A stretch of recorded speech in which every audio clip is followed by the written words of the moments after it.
हे guys, अस्सलाम वालेकुम, this is Rabia मुगनी and you are watching me on Fuchsia magazine.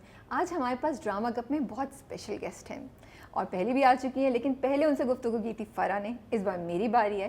Hello मिनाल, क्या हाल चाल है? हेलो, बिल्कुल ठीक। आपके क्या हाल है? याद याद याद तेरी नाल नाल रहना। मैं बिल्कुल ठीक हूँ, but I love your eye shadow. सारा thanks to Jackson, my makeup artist, जिसने मुझे इतना प्यारा सा प्रिटी सा तैयार किया फॉर द इंटरव्यू। चलिए जी, हम वापस आते हैं आपका अभी जो ड्रामा रियलिटी में वापस आ जाते हैं ज़रा। अच्छा, मुझे बताओ, जब जलन की स्क्रिप्ट आई, पहला इंप्रेशन क्या था निशा को पढ़ के? निशा ही मिला था या मीशा भी ऑफर हुआ था या निशा ही ऑफर हुआ? क्या अच्छा, मुझे निशा ही ऑफर हुआ था बेसिकली। जब मैंने वो स्क्रिप्ट पढ़ा तो मेरा था why not, why not, because I have been waiting for this character, for some character like this for all my life. क्योंकि बचपन से ही वी आर डूइंग प्रोजेक्ट्स और बीइंग चाइल्ड स्टार से आप एक हीरोइन तक की जो जर्नी है, बीच में काफ़ी कैरेक्टर्स हैं उसमें। सो एक ऐसा कैरेक्टर मुझे ऑफर हुआ जिसके लिए मैं आगे कोई सेकंड थॉट था ही नहीं। इसलिए था व्हाई नॉट ये। लेकिन क्या चीज़ स्टक की उसकी, यू नो, लाइक जब पढ़ रही थी निशा को, तो क्या लाइक उसकी बोल्डनेस, मुझे निशा की पूरी उसकी बेबाकी, जितना स्पॉन्टेनियस, इतनी अनप्रिडिक्टेबल निशा है वो उसने काफ़ी मतलब जैसे जैसे वो सीन्स आगे बढ़ते जा रहे थे, जैसे जैसे सिचुएशंस वो क्रिएट करती थी खुद को वहाँ से निकालने के लिए, तो वो मैं कहती थी कि यार वाकई होते हैं इस तरह के लोग, आप भी काउंटर करते हैं same as not Nisha, but qualities उनमें निशा वाली होती हैं जो हम अपनी डेली लाइफ में उसको आगे कैरी कर रहे होते हैं। सो जब मैंने स्क्रिप्ट पढ़ा और जब मैंने इसकी इन्वॉल्वमेंट देखी, जब मैं आगे बढ़ती गई एक्सट्रीम होता गया, तो वो बहुत ही ज़्यादा मेरे लिए एक ग्रिपिंग कैरेक्टर था। So I didn't want to let it go anyhow. अच्छा, पहले तो वो हसद में भी और उससे पहले भी यूजुअली ना ज़्यादातर यू बीन क्राइंग, ठीक है, डायलॉग्स भी कम होते थे। अभी मुश्किल हो रहा था क्योंकि इसमें तो निशा चुप ही नहीं करती है, निशा माशाल्लाह से गप्पे लगा बोलती रहती है। थोड़ा सा फर्क लग रहा था कि यार अभी तो मुझे जाके दो बुक्स हैं जो मुझे डायलॉग्स की याद करनी है। हसद में भी ज्यादा तो एक्सप्रेशंस थे ना, डायलॉग्स कम थे। इसमें एक्सप्रेशंस अच्छा, हसद जो नैन तारा थी ना, नैन तारा तो बिल्कुल ही एक मजलूम कैरेक्टर था, बिल्कुल ही एक डिफरेंट चीज़ थी। और जब निशा किया ना, तो आपको ना लोग, मुझे लगता है कैटेगरीज आपकी बना देते हैं कि एक ही कैरेक्टर कर सकते हैं, ऐसे ही है। मिनाल तो रोते हुए प्यारी लगती है। So I wanted to break it, I wanted to show people what I can do, I can act, I can do better. मुझे आपको स्क्रिप्ट की ज़रूरत है, एक एक्टर को स्क्रिप्ट की ज़रूरत होती है, बिकॉज एक्टर में वर्सैलिटी होनी चाहिए सब कुछ करने के लिए।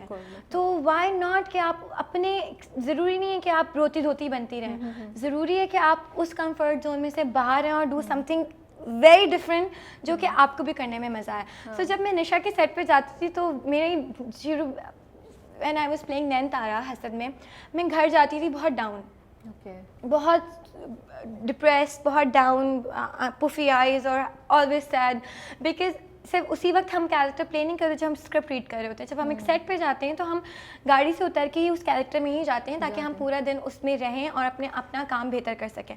बट जब मैं निशा करके घर आती थी, I was a bomb, like आओ भाई, और कौन है, किससे बात करनी है और क्या करना है। So I was full of energy, I enjoyed it so much. See अभी भी है, मुझे लगता है some within myself I carry थोड़ी सी energy of Nisha, not the negative part but the positivity जो उसमें था कि तो लोग क्या घर आती थी तो लोग दरवाजे बंद, अरे भाई ये आ गई, अब निशा घर आ गई। मम्मा मुझे बोलती थी तुम्हारी ज़बान क्यों नहीं बंद होती, तुम्हारी ज़बान क्यों नहीं बंद होती, क्यों लड़ना चाहती हो और किसी से घर आके क्यों शोर मचाती है। पता ही नहीं, शायद मेरा दिमाग ख़राब हो गया। बट वो फिर आपको कहीं आपको कंट्रोल भी करना पड़ता है कि आप कैरेक्टर को इतना ज़्यादा अपने ऊपर हावी नहीं कर सकते कि वो आपकी पर्सनल लाइफ को डिस्टर्ब करते हैं। तो मुझे ये बताओ, सबसे पहला सीन कौन सा शूट किया था? The very first scene. सबसे पहला सीन मैंने जो शूट किया था, मैंने किया था, एक सीन था जिसमें आपने देखा होगा फर्स्ट एपिसोड में वो रिश्ता देखकर जाते हैं उसका, और वो बड़ी सी गाड़ी देखती निकलती, वो छोटी सी गाड़ी में ड्राइव करके आ रही होती है अहमद के साथ। तो वो आके कहती है किसकी गाड़ी है, तो कहता है कि होगी किसी का, कहते हैं नहीं लेकिन हमारे घर से निकली है, गाड़ी किसकी है। तो उसको वो चीज़ अटक जाती है माइंड में कि हमारे घर में इतनी बड़ी गाड़ी पहले तो आज तक आई नहीं, तो ये है किसकी। तो वो घर जाते हैं, जब उसको पता चलता है कि मिशा का रिश्ता आया है, तो फिर वो कहती है अच्छा मिशा का रिश्ता आया है। सो उसके बाद एक सीन था जब वो अपने बाबा को चाय दे रही होती है और उनको कन्विंस कर रही होती है. Basically Nisha has a power of hypnotising everybody. जो वो कहती है ना, वो लोग कहते हैं ना, आपको आपके ऊपर असर हो जाता है, आप कर देते हैं कि लोगों को अपने उसमें ले आते हैं, हिसार में ले आते हैं, असर बोल रहे हैं, हिसार में ले आते हैं. सो वो अपने बाप को कन्विंस करने की कोशिश कर रही होती है बैठ के कि बाबा एक ही दिन तो वो आए हैं, आपने कैसे सोच लें. तो that was my first scene. और वो अहमद साहब के साथ था मेरा पहला सीन. तो I was very nervous because मैंने सीनियर एक्टर के साथ पहली बार काम करी थी. और यू नो उनकी उर्दू का तलफ़ुज़, उनका बोलना, और हम आजकल के बच्चे हैं उनको तो ज़ाहिर है उनके तो मैंने बहुत कुछ सीखा उनसे. तो पहला जब मेरा सीन हुआ तो मैं थोड़ी कंफ्यूज सी थी. लेकिन फिर आबिस भाई, हसद भी मेरा आबिस भाई ने डायरेक्ट किया था. तो आबिस भाई की मुझे सबसे अच्छी बात डायरेक्टर की अपनी ये लगती है कि वो आपको एक कैरेक्टर बना देते हैं. वो मुझे इस तरह सिखाते थे कि रिपीट आफ्टर मी, बिकॉज तुम मेरे अंदर फंसी हुई है वो रोने वाली औरतें, उनको मार दो. उनको मारो, कहीं रिपीट आफ्टर मी, जैसे मैं बोल रहा हूँ जस्ट से लाइक दैट, इसी तरह. तो आबिस भाई के साथ मैं प्रॉपर बैठ के रिहर्सल्स करती थी. वो मेरा जुमला बोलते थे, मैं दोबारा से अपनी लाइन कहती थी, रिहर्स करती थी कि अच्छा ये करना है, अच्छा ये बोलना है, आप ये बोलना है. सो बहुत मज़ा आया कैरेक्टर प्ले करने में. पहले सीन जब हुआ और जब लास्ट सीन हुआ तब पता ही नहीं चला कि कितना लंबा टाइम गुजर गया. और आज तक मैं मिस करती हूँ. जनवरी में we wrap the shoot for Jalan, जनवरी में, सो बिफोर द लॉकडाउन. और फिर उसके बाद से आज तक मैं ये बात सोचती हूँ कि कितनी जल्दी टाइम गुजर गया, कितना ज़बरदस्त कैरेक्टर था. पता नहीं अब कब ऐसा कोई कैरेक्टर होगा जो मैं प्ले करूँगी और मैं इतना इन्जॉय करूँगी उसमें. मुझे ये बताएं, इमाद के साथ पहला सीन कौन सा था?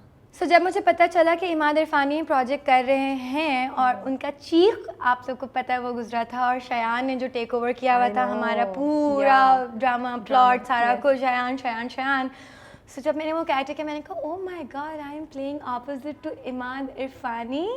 सो when I told my mom and my khala, so she was like कि उनको ज़रूर बताना कि हम उनको बहुत पसंद करते हैं. मैंने कहा मम्मा मैं उनके साथ you know just this is huge, क्योंकि तो वो मुझे उनके साथ इतना अच्छा एक्सपीरियंस था. Imad basically is a house of talent. वो एक टीचर भी हैं आपके.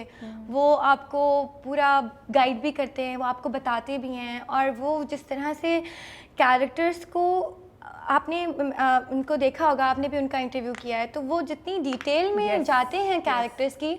सो ही taught me a lot of things about the character, कि कैरेक्टर होता क्या है, कैरेक्टर बनता कैसे है, कैरेक्टर में क्या आप वेरिएशन ला सकते हैं. So I learn a lot of new things from him. और मेरे इतने डिफ़िकल्ट से जब मैंने पहला सीन किया तो I was like you know Imad इरफानी, okay you still under the impression of Shayan. मैंने कहा ओके, बट वो इतना उन्होंने, अगर तो मेरे साथ इमाद और आबिस भाई नहीं होते और उनकी सपोर्ट नहीं होती तो निशा कभी भी इस तरह से नहीं होती. तो मुझे बताओ, नेगेटिव कैरेक्टर है, डर नहीं लग रहा था कि क्या रिएक्शन आएगा फैंस की तरफ से, लोग क्या, बिकॉज माशाल्लाह से यू नो आपका जो ग्राफ है वो बहुत अच्छा ऊपर जा रहा है करियर का ना. इस वक्त एक नेगेटिव कैरेक्टर करना is a bit of a risk. तो क्या दिमाग में चल रहा था? ये रिस्क मैंने पूरा अपने फैंस के लिए लिया था, because I wanted to show everybody, जो मेरे फैंस हैं, जो मुझे पसंद करते हैं, देखना कि you know this is also a part of me, this is also a part. और ये कैरेक्टर है और ये उन लोगों को पहचानना ज़रूरी है कि वट यू नो कैरेक्टर्स में डिफ्रेंशिएट लोग कर सकें. कि ये नहीं है कि अगर तो वो मासूम सी तो वो रियल लाइफ में भी ऐसी होंगी. मैं मासूम हूँ रियल लाइफ में भी, बात ही नहीं है कि मैं मासूम नहीं हूँ. बट यू नो मुझे भी लोग बहुत खुश होते हैं जब नया प्रोजेक्ट आ रहा होता है, लेकिन फिर साथ में लोग कमेंट भी करते हैं कि हर वक्त रोना धोना. So I wanted to break the chain and I wanted to come up with something very different कि वो मेरे फैंस पसंद करें. और जिस तरह से वो लोग उस पर कॉमेंट्स करते हैं, इतनी अच्छे कॉमेंट्स करते हैं कि मिनाल तो निशा की जलन उन लोगों ने बना दिया बेसिकली ड्रामे को. तो वो कहते हैं जो छोटी छोटी डिटेल्स में भी शायद हम भी ना नोट करते हैं, वो आपके फैंस आपके नोट करते हैं. आपकी वेरिएशन ऑफ एक्टिंग और एक्सप्रेशंस, वोकल एक्सप्रेशंस, वो सब आपके फैंस नोट कर रहे होते हैं. तो जो लिखते हैं ना इतने बड़े बड़े पैराग्राफ्स नीचे, तो वो पढ़ के बहुत खुशी होती है कि उनको एक्चुअली पसंद आ रहा है, इनके लिए तो किया था, तो they are liking it. It's okay, negativity is a part of life. But ये कैरेक्टर जो है, जो दिल से इतना प्ले किया है, वो फैंस के मतलब एक्सपेक्ट कर रही थी, तो तुम्हें शॉक नहीं लगा? तुम्हें पता था कि कुछ ना कुछ नेगेटिव तो आएगा?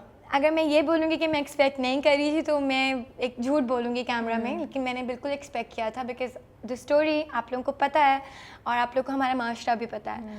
सो मुझे बिल्कुल अंदाज़ा था कि मुझे मेरी पर्सनल लाइफ पे भी बहुत ज़्यादा वो करेगा, इफ़ेक्ट करेगा। तो जिस तरह के लोग आके आपको बैश करते हैं, चलो कैरेक्टर को बैश करना है समथिंग एल्स, बट जिस तरह से वो आपको पर्सनली आके बैश करते हैं ना, कैरेक्टर आपको समझते हैं कि यही वाकई ऐसी है। सो जो चीज़ें मैंने सुनी वो भी मैं सुनती थी, मैं कहती थी चलो कोई बात नहीं, इट्स ओके। अगर तो लोगों को लग रहा है कि मैं ऐसी हूँ तो it's a win for me, because मैंने निशा को इतने अच्छे से प्ले किया कि लोग उस पर मजबूर हो गए मुझसे नफरत करने में और मुझे बुरी बातें कहने में। इट्स सैड अगर लोग जो हैं वो कैरेक्टर को एक्टर की रियल लाइफ से मिक्स कर देते हैं, बिकॉज ऑफ कोर्स आप एक कैरेक्टर कर रही हैं, that's not That's a drama. I think people need to understand this. लेकिन आप you can't make everybody happy or you can't explain everything to everybody. ये कैरेक्टर मैंने अपने लिए, अपनी वर्सैलिटी को देखने के लिए, अपनी एक्टिंग स्किल्स को देखने के लिए, अपनी पावर को देखने के लिए, अपनी स्ट्रेंथ को देखने के लिए प्ले किया था कि मैं क्या कर सकती हूँ, क्या मैं कर सकती हूँ या नहीं। अगर तो होता कि निशा मैं कर रही होती और मे बी मैं इस तरह से नहीं किया होता, किसी और तरीके से किया होता तो आप लोग को पसंद नहीं आता। मे बी वो बहुत, अभी आप लोगों ने देखा होगा निशा में वो कहीं भी वो आईब्राउ नहीं उठाती अपनी, वो कहीं भी ज़्यादा हार्श एक्सप्रेशन ही नहीं देती, वो बहुत सॉफ्ट है। वो बिल्कुल ब्लैंक फेस के साथ आती है, उसकी जो चल रहा है ना वो उसकी यहाँ आंख के अंदर चल रहा है, उसके फेस पे, उसकी बातों में वो एक्सप्रेशन ही नहीं आता कि उसके दिमाग में क्या चल रहा है, वो अपनी आंखों से ही सारा कुछ कर लेती है। सो वो मेरे लिए एक बहुत डिफ़िकल्ट पार्ट था और मुझे इस तरह से एक्टिंग करना आबिज़ भाई और मुझे मोहम्मद अंकल ने, अहमद अंकल ने सिखाया कि बेटा यूज़ योर आइज़। जो आबिज़ में चाहिए जैसे नो जस्ट डोंट हार्श नहीं करो, हार्श नहीं करो, हार्श नहीं करो।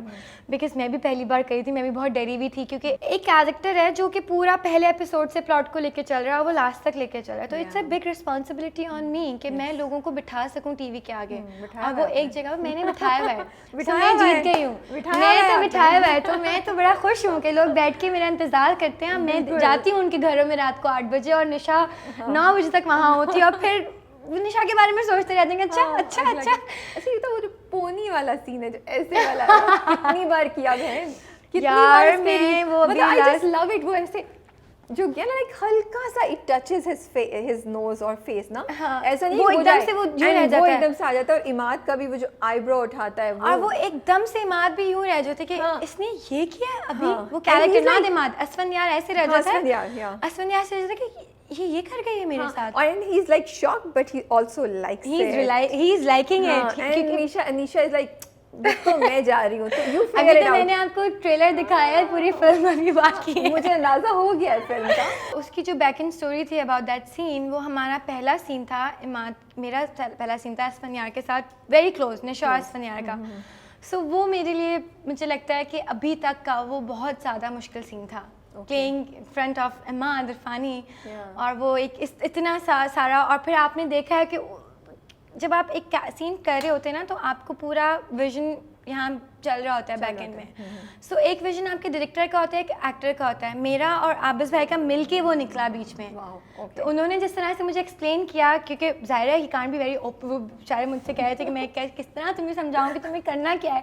मैंने कहा आप मुझे समझाएंगी नहीं तो मुझे समझ नहीं आएगा। सो उन्होंने मुझे समझाया कि अच्छा तुमने इस तरह देखो, ये है, ये अप्रोच है इसकी। सो जब मैंने वो किया तो 2-3 बार हुआ, मैं कहीं घबरा जाती क्योंकि you know just being very this close to Asfandyar, वो बड़ा था कि ओके एक बार फिर।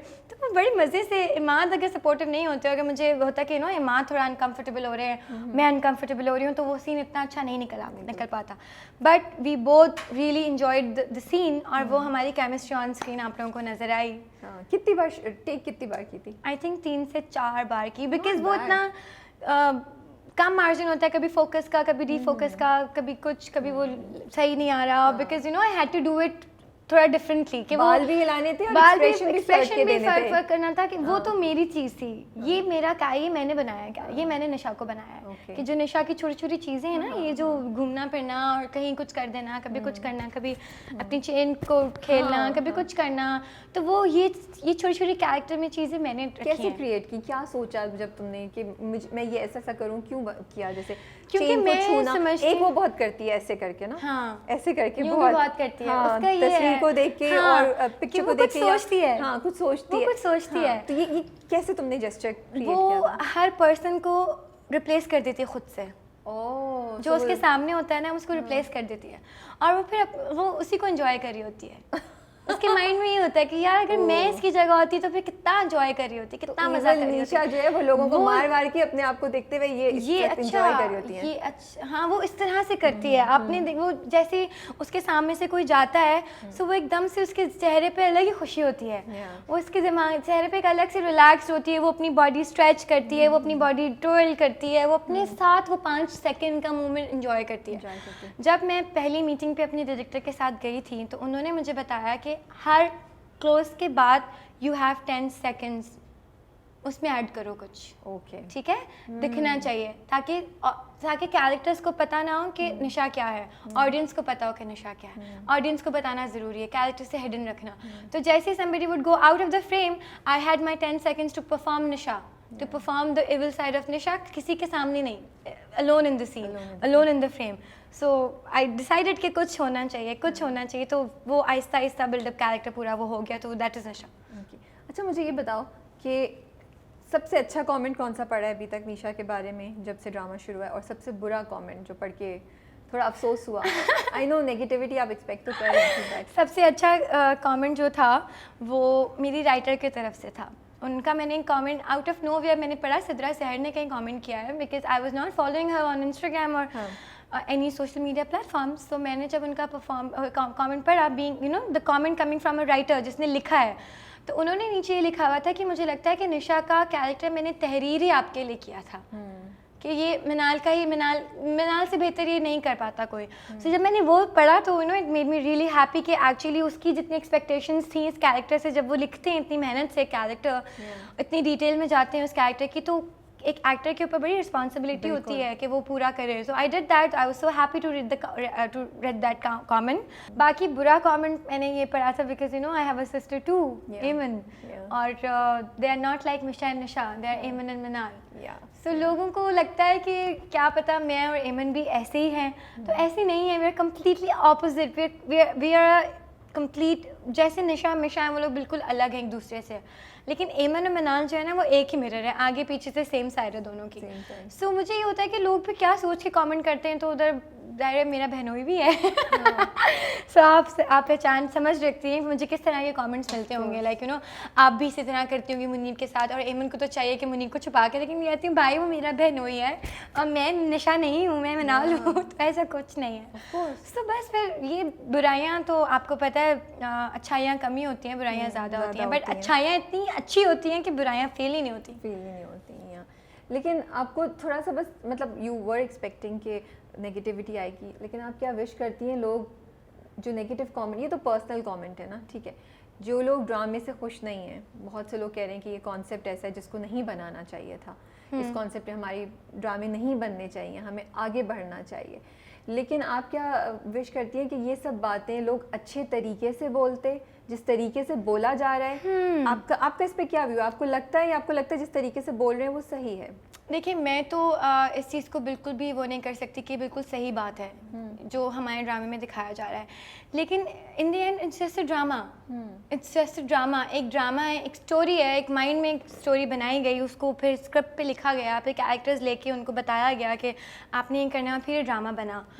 लेकिन हमारे यहाँ आपने देखा है इश्यूज़ होते हैं सोसाइटी में, हर तरह के इश्यूज़ होते हैं, और मैं बिल्कुल निशा को सपोर्ट नहीं करूँगी कि निशा बिल्कुल सही हरकतें करी और बहनोई है और ये है वो है, लेकिन मुझे ये समझ नहीं आता जब लोग कमेंट करते हैं और इतना डिटेल जाते हैं कि इस तरह नहीं होता, इस तरह नहीं होता, तो क्या वो ज़रा इन द मोमेंट, एक मोमेंट के लिए ये नहीं सोचते कि पहले एपिसोड शुरू होने से पहले भी तो कोई लाइफ होगी ना कैरेक्टर की, जो कैरेक्टर लिखता है राइटर, तो उसकी जहन में उसकी भी कोई बैक इन द स्टोरी कोई चीज़ होगी।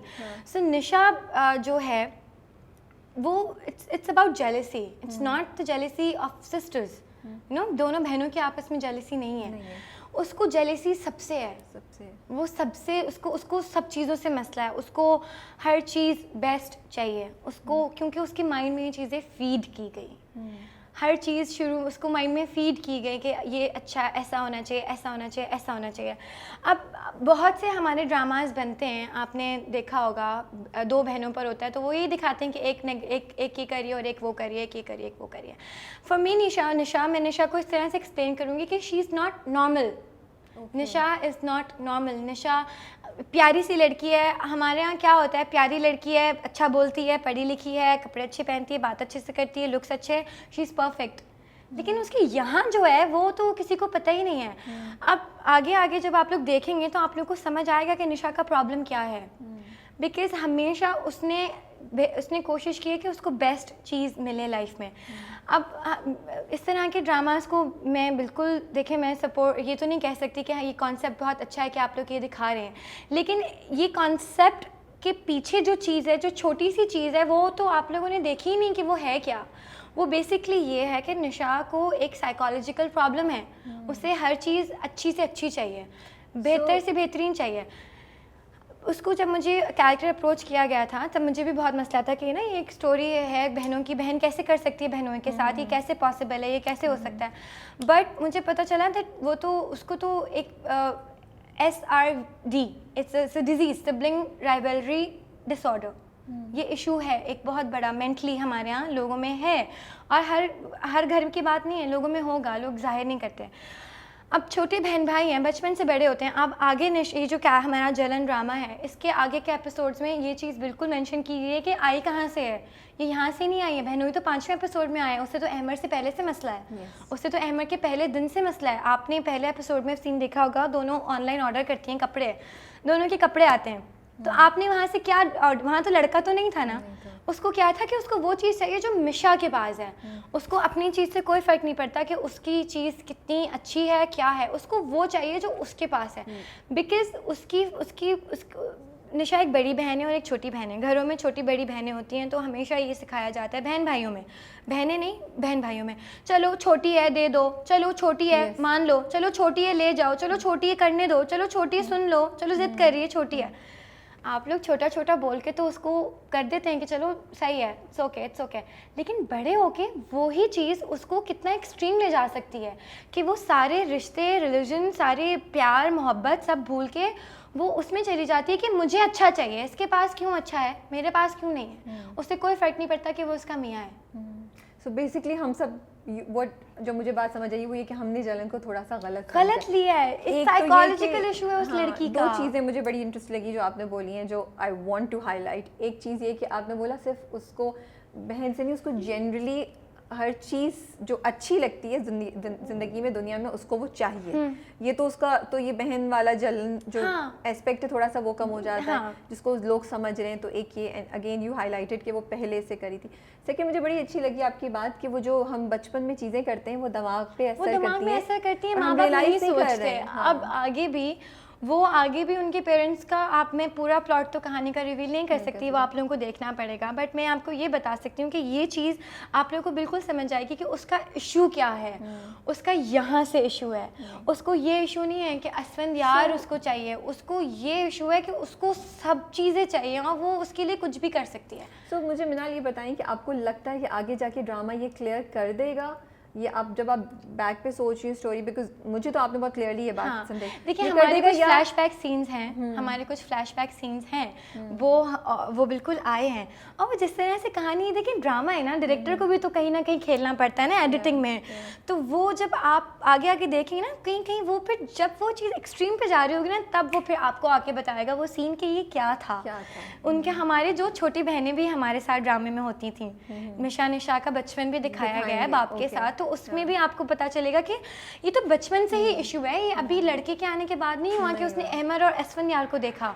सो विल वी सी निशा, मतलब हम देखेंगे कि निशा कुछ हेल्प लेने की कोशिश करती है या उसके आसपास के लोग निशा को कुछ हेल्प कराने की कोशिश करते हैं, या हम ये नहीं देखेंगे, हम कुछ और देखिए नेचुरल प्रोसेस जो होता है जिंदगी का नेचुरली। आपको पता है बुरा का अंजाम बुरा ही होता है, बुरे का अच्छा तो हो नहीं सकता, बिकॉज उसने तो बुराई किया है, वो बुराई कर रही है। तो आगे आप इसी तरह से आप देखेंगे कि वो जो पूरी कहानी है वो किस तरह से बिल्कुल ब्रेक हो गई चीज़, एक बंदे की वजह से वो सब कुछ आहिस्ता आहिस्ता मतलब चल प्यारा है, जाके ठीक कराने की कोशिश नहीं करता किसी काम। बहुत लोग देखें एक चीज़ ये एस्पेक्ट आएगा ड्रामे में या नहीं? नहीं, लेकिन मैं ये बात बिल्कुल चाहती हूँ कि ये होना चाहिए। आप लोगों को अपने बच्चों को शुरू से शेयरिंग सिखानी चाहिए, आपको अपने बच्चों को शुरू से एक तरह से रखना चाहिए, लाइक बिल्कुल इक्वल, कि आपके पास अगर ये चीज़ आप में पता होना चाहिए कि ये चीज़ किसकी है और ये चीज़ किसकी है। जैसे वही दोबारा से बात आ गई, होता है अक्सर, आपने भी देखा होगा कि काफ़ी माँ बाप होते हैं जो छोटे बच्चों की ज़िदें पूरी करते हैं और बड़ों को फिर वो बच्चे बड़े हो जाते हैं, अपनी लाइफ में बिजी हो जाते हैं, तो माँ बाप भूल जाते हैं कि शायद ये चीज़ें थी, फिर वो बच्चों की पर्सनालिटी बन जाती है। फिर वो उनकी जब पर्सनालिटी बन जाती है ना, तो उनको कोई ख्याल नहीं होता कि वो क्या कर रहे हैं, किसी को हर्ट कर रहे हैं, किसी को हर्ट नहीं कर रहे, दे डोंट केयर।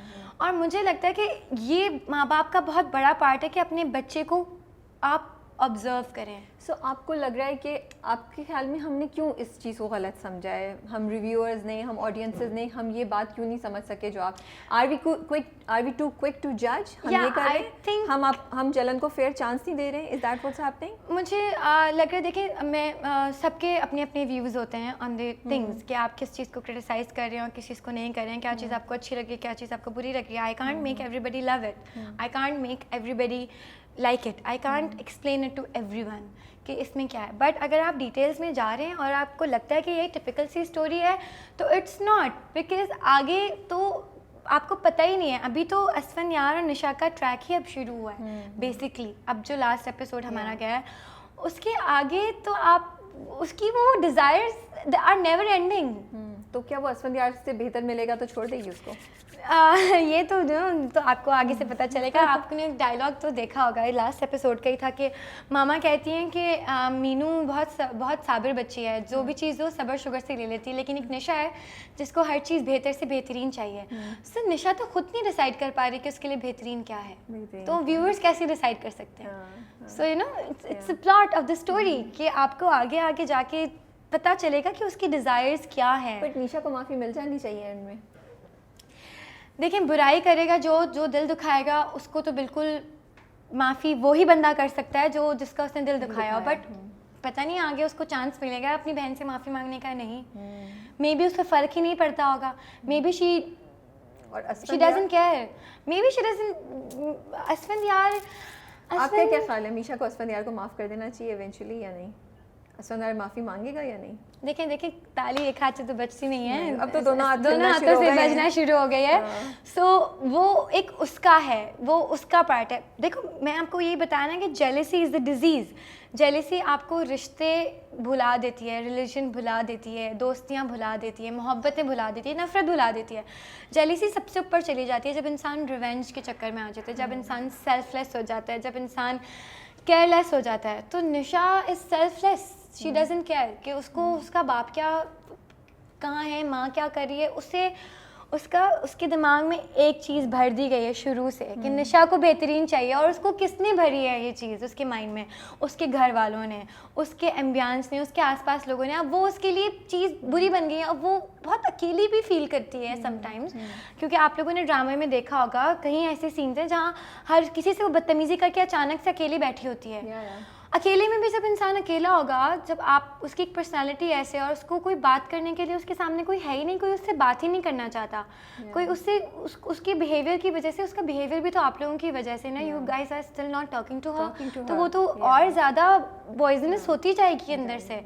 सो ये बात है कि आप लोगों को हमेशा, आपने कोई चीज़ देखी किसी के रवैये में, आप थोड़ा सा भी चेंज देखें, talk to them, talk to your children, take them to doctor, psychiatrist के पास लेके जाएं, पूछें कि क्या बात है, बच्चा पढ़ सही नहीं रहा, आपको पता होना चाहिए बच्चे में क्या मसला है, बच्चे में ज़िद्दी हो रहा है तो क्यों ज़िद कर रहा है, बच्चे को कोई चीज़ ज़्यादा अट्रैक्ट कर रही है तो क्यों कर रही है, बच्चे का दिल नहीं लग रहा है तो क्यों नहीं लग रहा है, ज़्यादा इंटरेस्ट आ रहा है तो क्यों आ रहा है। ये सब चीज़ें उसकी पर्सनैलिटी के लिए बहुत ज़रूरी होती हैं, क्योंकि आगे आप लोग उसके साथ नहीं होंगे, आगे वो अकेले होगा, अकेले उसने अपनी लाइफ में जाना है, तो वो उस चीज़ को कैसे कंट्रोल कर सकता है। जब सबूर से हमने इंटरव्यू किया था तो सबूर ने हमसे कहा कि गुलो गुलजार में उनका भी नेगेटिव कैरेक्टर था, एंड शी सेड कि जब मैंने किया तो मुझे बड़ा उसमें ना कुछ चीज़ें मुझे उस कैरेक्टर की मैंने बड़ी इन्जॉय की, यू नो मैंने रियलाइज़ किया कि मेरे अंदर ये चीज़ भी एग्जिस्ट करती है।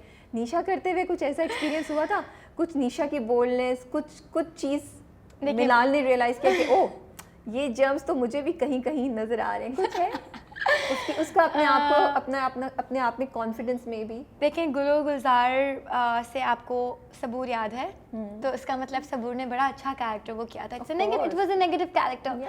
सो सबूर ने वो इतने दिल से प्ले किया कि वो आज तक लोगों को नो सबूर गुल से याद हो गई है।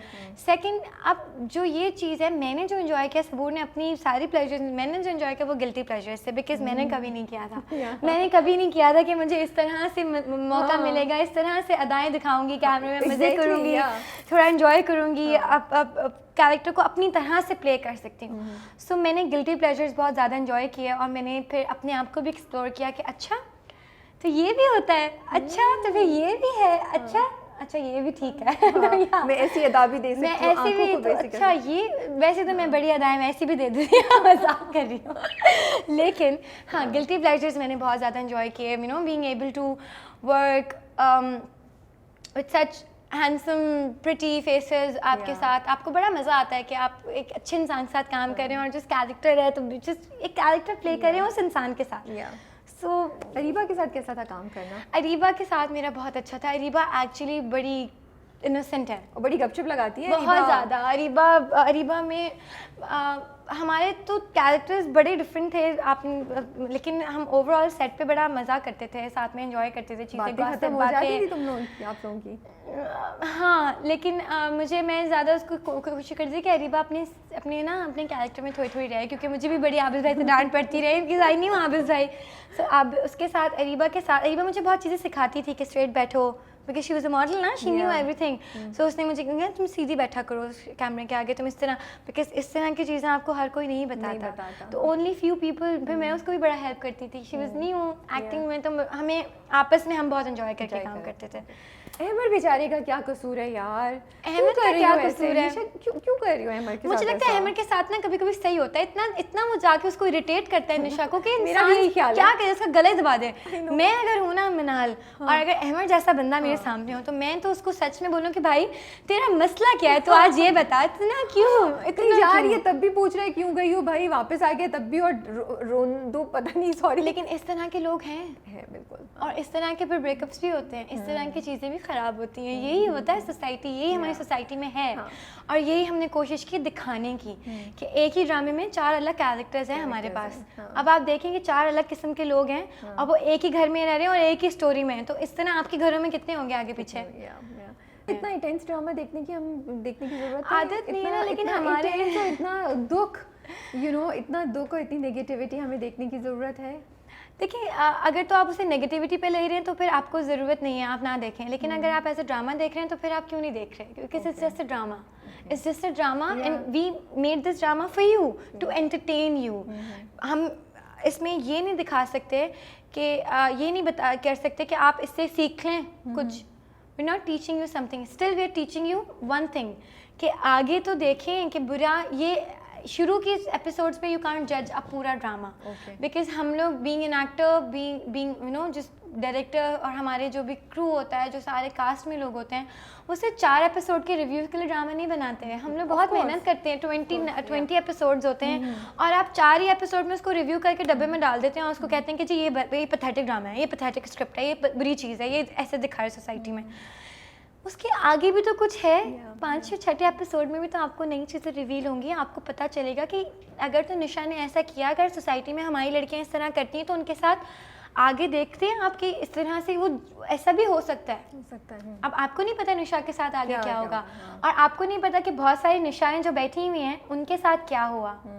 अच्छा मुझे बताओ, निशा का कैरेक्टर करते हुए पढ़ते हुए कभी कभी थोड़ा सा डर लगता था? बिल्कुल लगता था निशा, क्योंकि निशा जितनी स्पॉन्टेनियस थी, जितनी अनप्रेडिक्टेबल थी, जितनी सेल्फलेस थी, उतनी नहीं होती, उतनी नहीं हो सकते बहनों के साथ। सेल्फिश नहीं हो सकते।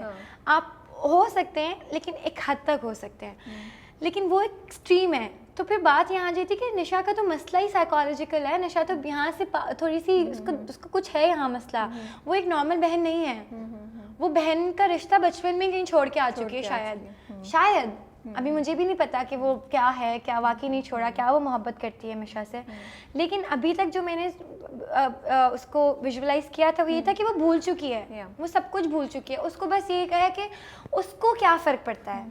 अच्छा मुझे बताओ, निशा की क्या कैरेक्टर करने के बाद तुमने वफादारी, मोहब्बत, उसके बारे में कुछ सोचा, कुछ थॉट्स चेंज हुई तुम्हारी निशा का कैरेक्टर करने के बारे में, या क्या डीप, कहीं निशा डीप थॉट्स में लेके जाती थी? निशा बिल्कुल डीप थॉट्स में लेके जाती थी। निशा ने मुझे बहुत कुछ सिखाया, बट अच्छी बातें सिखाई। निशा में जो मैंने निशा से सीखा वो बेसिकली ये था कि इंसान को थोड़ा सेल्फ कॉन्फिडेंट होना चाहिए, इंसान को अपने बारे में सोचना चाहिए। निशा क्योंकि वो she is all about her self only, लेकिन वो तो थोड़ी वो तो एक ड्रामे की तरफ हम ले जाते हैं, बट एक अगर मैं निशा भी अगर मैंने प्ले किया और निशा से मैंने कुछ सीखा है तो मैंने ये सीखा है कि you should be always open, और आपको हमेशा बात करनी चाहिए, आपको हमेशा अपने ऊपर कंट्रोल होना चाहिए, क्योंकि निशा ने जो हरकतें की, I can't expect my self doing those things. ठीक है, मैं नहीं इतना कर सकती जितना वो निशा करती है। वो निशा ने मुझे सिखाया कि रिश्ते क्या होते हैं, निशा ने मुझे सिखाया कि बहनों का रिलेशनशिप क्या होता है, निशा ने मुझे सिखाया कि मेरा रिलेशनशिप आपस में मुझसे खुद से कैसा है। यू नो आपको मेरा रिलेशन, मैं बहनों पे तो नहीं आऊँगी, मेरा तो अल्लाह का शुक्र है मुनीम से माशाल्लाह बड़ा ही अच्छा है, तो सलाम दुआ ही है, बस इससे ज़्यादा है ही नहीं। मैं तो बड़ा डरती हूँ खुद से कि ना मुझे डर ही लगता रहता है कि मैं मुनीम को बहुत रिस्पेक्ट करती हूँ।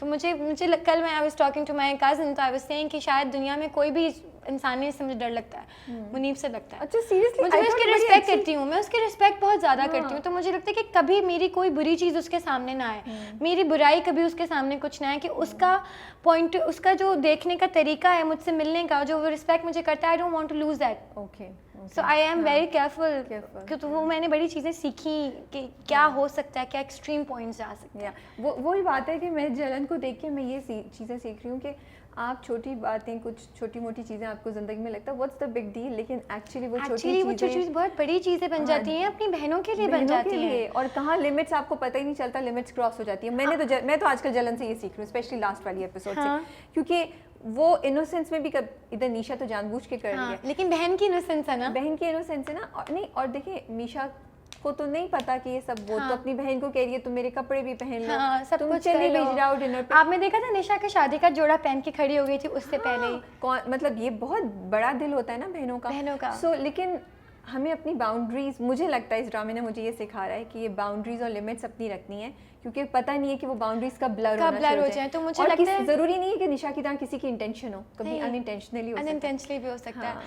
तो मैं जो सोचती हूँ ये है कि बड़े छोटे का लिहाज होना चाहिए। बिल्कुल, आपको पता होना चाहिए कि आपकी बड़ी बहन है भाई, आपको पता है इवन मैं ट्विंस हैं, 28 मिनट्स का फ़र्क है, बट स्टिल वो मेरे लिए बड़ी है, वो मुझसे मेरे लिए हमेशा बड़ी रहेगी। और आपने इतनी अच्छी बात बोली मिनाल कि जो मुनीब की नज़र में आपकी रिस्पेक्ट है, आप कभी भी नहीं चाहती कि वो खराब हो जाए किसी भी चीज़ से। और ये मेरे करियर के ऊपर भी है, मैं अपने करियर का हर स्टेप कोई रोल ऐसा नहीं कर सकती, हर स्टेप में ऐसे ही कोशिश करती हूँ सोच के कि यार मेरी बहन भी है, शी इज़ मैरिड नाउ, और उसका हस्बैंड है, we are in the same industry, so I am responsible for everything, this is my family.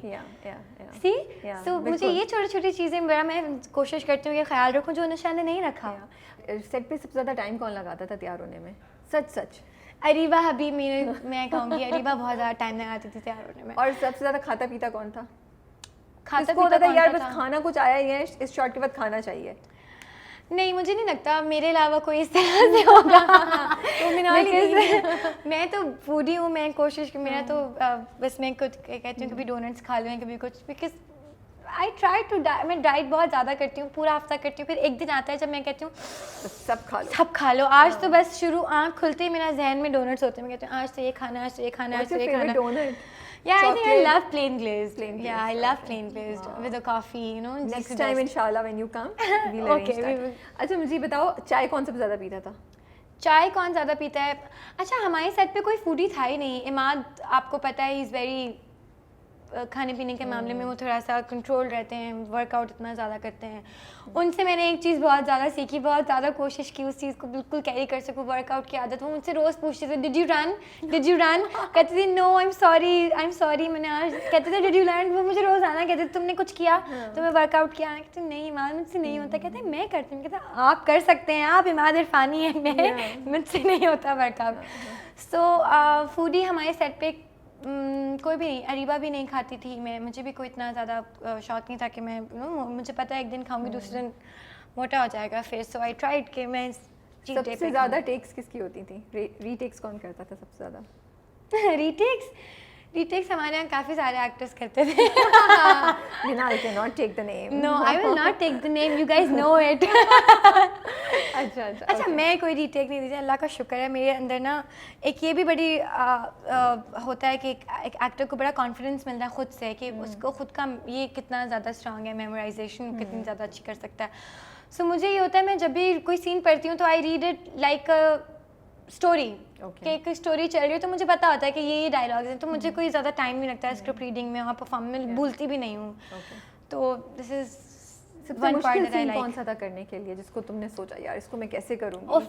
एक सीन है, अभी आप लोग आगे के एपिसोड में देखेंगे, where she jumps from the building. Nisha तो हमें हैरान करना बंद ही नहीं कर रही। आप लोग ने तो देखना है वो मेरे लिए बहुत मुश्किल है। रोलर कोस्टर राइड पे जाने वाले आप लोग अब शुरू हो गई वो रोलर, आप लोग बैठे हैं अभी लास्ट वाले एपिसोड में 70, अब हमारा 19th एपिसोड तक वो आपको एक रोलर कोस्टर पे ही रखेगा मुसलसल आगे पीछे। आपको बहुत से डिफरेंट शेड्स ऑफ वसफन यार, ऑफ निशा, ऑफ मिशा, आपको सबको देखने को मिलेंगे।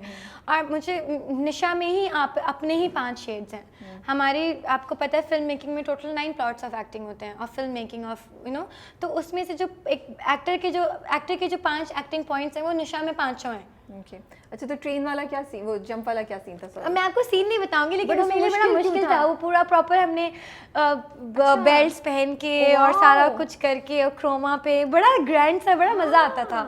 हमने शूट भी बहुत अच्छे से flying in the air? No I am not actually flying in the air, but तुमने खुद किया, कोई स्टंट कुछ नहीं था? हाँ मुझे, क्योंकि मुझे ये अच्छी आदत लगती है। उन्होंने आबिज़ ने कहा करना तो तुमने ही है, मैं तो डबल बॉडी नहीं मंगवाऊंगा, तुमने ही करना है, कुछ नहीं होगा तुम्हें, मैं यहाँ पर हूँ, तुमने करना है। और आई वाज लाइक सभी डरे हुए थे शूट पे कि ये कैसे होगा। मैं कहती अल्लाह माने के चलो देखते हैं, बिकॉज मुझे इतना सीढ़ियों पे चढ़ने की तो मुझे वैसी बड़ी आदत है, ऊपर नीचे की, छतों में चढ़ने की, घूमने फिरने की, एडवेंचर्स सारे करने की बड़ी चुलबुली सी हूँ मैं। तो मुझे मज़ा आया वो शूट करने में, लेकिन निशा प्ले करने में मुझे बहुत मज़ा आया। गाड़ी भी चलाई तो मुझे नहीं भी आती थी ड्राइव करना, आबिज़ भाई ने मुझे सिखाया रिवर्स करना और करना। तो मुझे बड़े एक्सपीरियंसेस लाइफ के मिले छोटे छोटे टू जस्ट चेरिश फॉरएवर।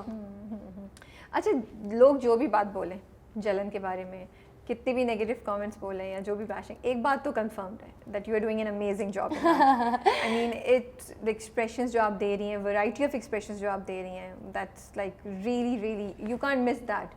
लेकिन उसके साथ साथ बहुत नेगेटिविटी भी आ रही है, तो कैसे बैलेंस कर रही हो पॉजिटिविटी को भी और नेगेटिविटी को भी? कैसे बैलेंस कर रही हो? मुझे लगता है कि हर चीज़ को ना आप इतना पर्सनली ले सकते हैं, तो मैं कुछ पर्सनल लेती नहीं हूँ, because I know that's a character, I played it. और मैंने बिल्कुल ये नहीं चाहा कि सोसाइटी के ऊपर, इस कैरेक्टर के ऊपर से कोई बुरी चीज़, बिकॉज जब आप पब्लिक फिगर होते हो तो आप रिस्पॉन्सिबिलिटी होती है कि आप कैसे, आप बहुत से लोगों के लिए रोल मॉडल्स होते हैं जो लोगों को वो आपको रियल समझते हैं। सो मैं बस ये दिखाना चाहती थी कि निशा का कैरेक्टर में जो मुझे जितने चैलेंजेस मिले, मैंने बीइंग एन एक्टर उसको बहुत ज़्यादा एंजॉय किया। सो जब मैं उसको देखती भी हूँ तो मैं अपनी नेगेटिविटी को भी बहुत ज़्यादा एंजॉय करती हूँ। मैं देखती हूँ यार वाओ, मैं वाकई मुझे मेरे घर से जो रिस्पॉन्स मिलता है ना, जो मेरी कज़न्स मुझे मैसेजेस करते हैं, मम्मा कभी कभी बोलती हैं, और मुझे खुद एक्सप्रेशन देख के मैं कहती हूँ ओ अच्छा, तो इतना करके ये पता भी नहीं चला। वो एक सीन था दैट आई रियली लाइक, अपनी तारीफ तो नहीं करनी but still I really like that one scene of my, जिसमें मैं खड़ी हूँ समंदर पे और वो एक सोच रही है खड़े होकर सामने, कुछ नहीं है, तो कोई डायलॉग नहीं। अब मैं उस वक्त सोची थी कि वो दिन हमारा ऐसा था जब हम पूरा ड्रामा शूट कर चुके थे अपना, और हमारा सिर्फ आउटडोर्स और पैच वर्क था, सारे हैवी सीन्स, बड़े सीन्स कर चुके थे। सो जब मैं वो कर रही थी, so I had a complete recap पूरे सीन्स का इन माई माइंड, एंड वो एक्सप्रेशंस मेरे दिमाग में निकले, तो that was the real Nisha. तो मुझे लगा था वो निशा निकल के उस सीन में आई है, तो लोगों ने वो पता चल गया था कि ये अच्छा ये है। मतलब इतनी इंसान में नेगेटिविटी हो सकती है कि वो पता चल रहा हो ऑन स्क्रीन, जिसने प्ले किया मुझे पता चल रहा है, तो फिर लोगों को तो ज़्यादा पता चल रहा है। में साथ साथ ये भी ख्याल आ रहा है कि बेटा आप लोग बोले जो बोलने हैं अभी आगे जाएं फिर पता चलेगा। मैं तो कह रही हूँ आगे तो बहुत कुछ सुनने को मिलेगा, so I am just so ready for it, I am just so ready for it. What's your favourite scene? What's my favourite scene? मेरे फेवरेट सीन एक तो वो आपने देखा था जो अभी वो बालों वाला था, पूरी स्टेयर्स वाला सीन, एक वो मेरा फेवरेट था। एक अभी आगे लाइब्रेरी में सीन्स हैं, और 2-3 सीन्स हमारे आगे आएंगे 16-17 एपिसोड में, जहाँ बहुत क्लैश है आपस में असफंदियार और निशा का। अच्छा, सो वो जो सीन्स हैं जब आगे उसको पकड़ेगी कि भाई अब इट्स टाइम टू अपना वादा या निभाओ। बस कुछ है आगे, वो जब आप लोग देखेंगे तो बड़ी निशा और असफंदियार जुबानी बात करेंगे, या हम कुछ उस जुबान की लिमिट से आगे भी देखने वाले हैं कुछ, या इम्प्लाई किया जाएगा?